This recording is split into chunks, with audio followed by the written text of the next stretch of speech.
Okay, we are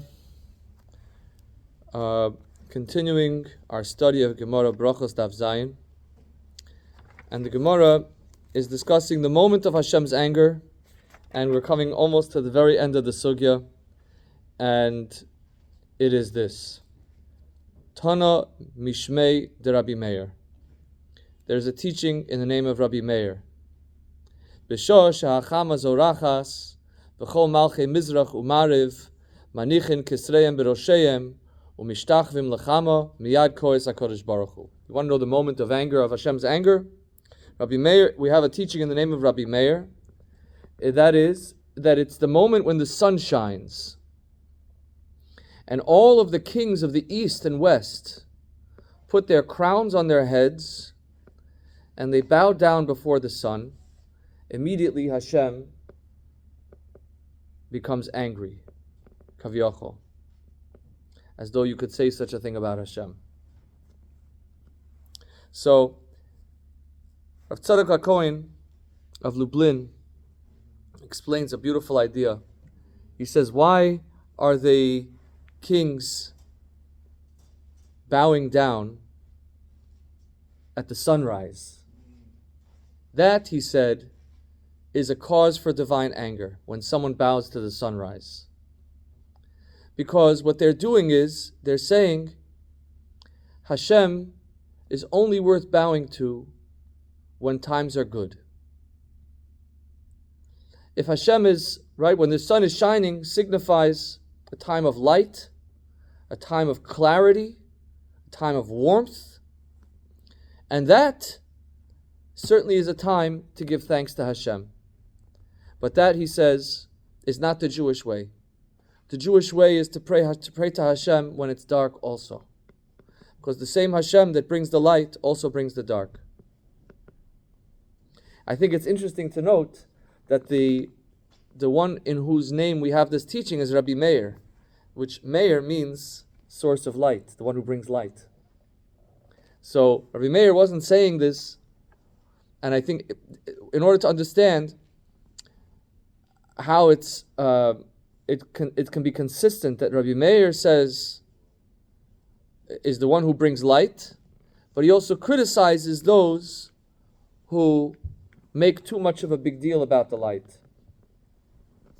And perhaps this could be understood with the fact that the kings put their crowns on as they bow down to the sun.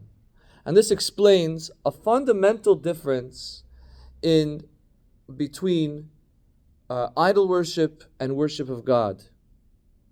And it's also a difference in every aspect of life, whether the activity we're engaging in, the practice we're engaging in, is truly holy and good or not. For example, we spoke over the last, over Shabbos and this, we've been looking at the difference between intelligence and wisdom, between fantasy and faith, between friendship and the worship of one's own feelings, right? It always comes down to whether what I'm doing is serving a purpose other than myself, or it only comes down to serving myself. And this is why the kings, when they're putting their crown on their head, they're saying, this worship that I'm doing, because it's a contradiction. A person can't worship the King of Kings while they wear a crown on their own head. You might say, it's honor for Hashem that I'm wearing a crown, but no. Since they're bowing down, they're not praying with a crown on to honor Hashem, because if that would be the case, then they would pray also when it's dark.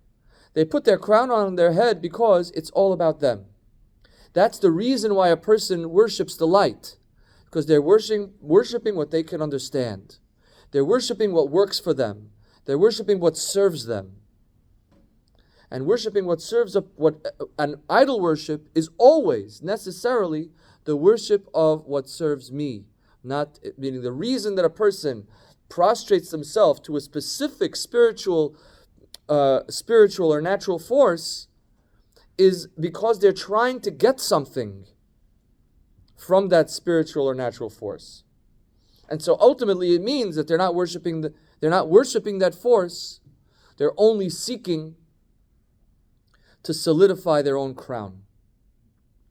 But the crown is also a very deep idea in Kabbalistic symbolism. The idea of the keser, of the crown, symbolizes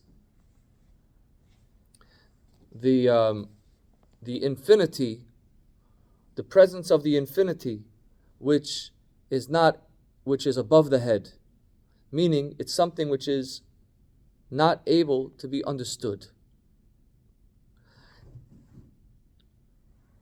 It also symbolizes, just on the most practical level, the crown symbolizes the purpose that the king is there to serve.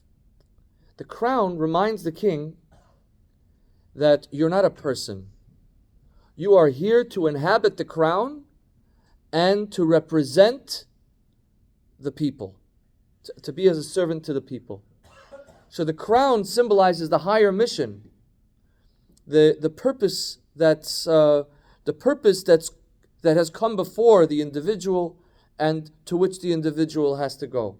And this again relates to this larger theme of the moment of anger and the moment of darkness, and how the right way which we should relate to that, which is that when I'm connected to purpose, when I'm connected to the proper theme, to a cause larger than myself, when I'm oriented towards HaKadosh Baruch Hu, towards Hashem, when I'm oriented to the divine will, then then I understand that the moment of darkness and the moment of light are all there in service of Hashem. But when I'm only there to serve myself, my own agenda, then when I don't see the light, it's scary. So here he refers specifically to Manichin Kisreihem Beroshehem. They choose to put their own crown on their head. It's a way of self-aggrandizement. It's a way of honoring and celebrating their own agenda, their own identity, and therefore their worship of the sun is a worship of themselves and a cause for divine anger.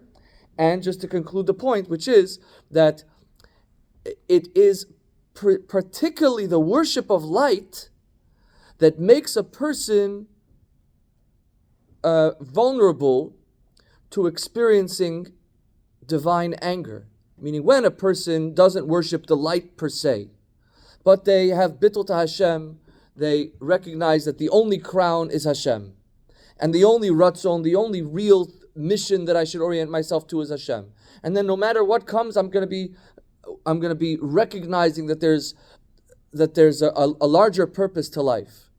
But once I turn myself towards and say, this is good, so then necessarily it's also becomes possible for me to experience that is bad. This is a moment of celebration. Oh, this is a moment of anger. But if we're real bittul to Hashem, then we never experience Hashem's anger. Yeah?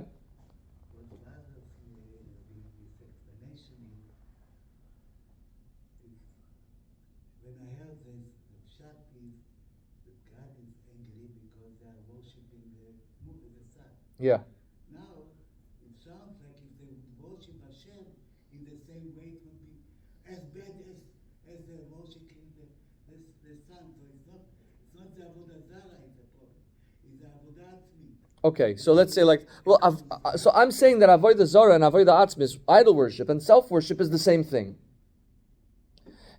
Just to give an example, we say in the davening every morning, Halus Hashem in Hashemayim. Praise Hashem from the heavens. What are we saying? Look at the sun and praise Hashem.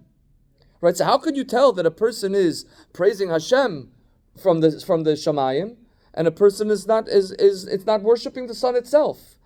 Or we go out and do Kiddush Levana. How do we know we're not worshiping the moon? So we're careful not to look at the moon when we're saying the bracha, but that's not enough. The answer is that if a person is doing it in order to, meaning fundamentally, philosophically, the problem there is that I'm only putting the moon and the sun in the context of my own agenda.